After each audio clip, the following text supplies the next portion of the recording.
নমস্কার। আজকে আমি পেঁয়াজকলি রান্না করছি। ফুলকপি, শিম এরকম করে কেটে নিয়েছি, আলু আর পেঁয়াজ, মটরশুঁটি এই দিয়েই রান্নাটা করব। এখানে দিচ্ছি আমি 3 চামচ তেল।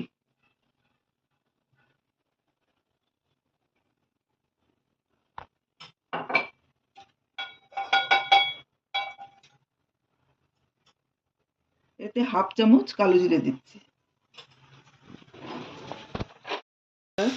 পেঁয়াজ কলিটা দিয়ে দিচ্ছি।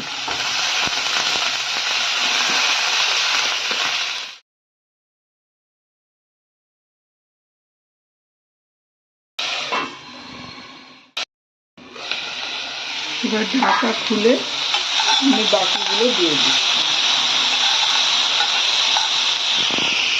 এই মটরশুঁটিটা দিয়ে দিলাম।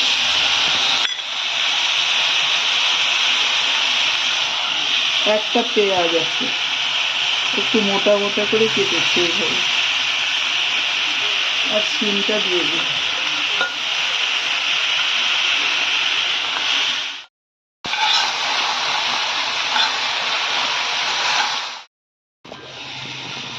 এবার দুটো চেরা কাঁচা লঙ্কা দিলাম আর 1 চামচ নুন দিলাম। 1 চামচ ধনের গুঁড়ো আর হলুদ অল্প করে, হাফ চামচেরও কম দিলাম।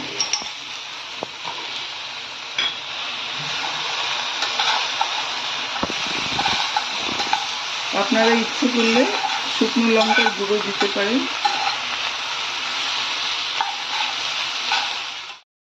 ঢাকা দিয়ে 2-3 মিনিট রাখছি।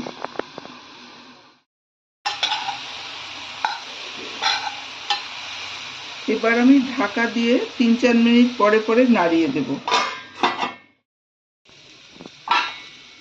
ভাজাটা মোটামুটি হয়ে গেছে।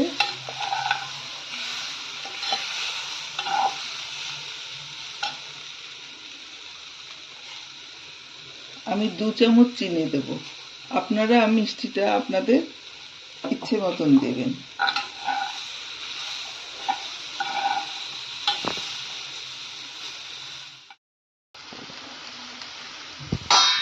এবার গ্যাসটা অফ করে দিলাম।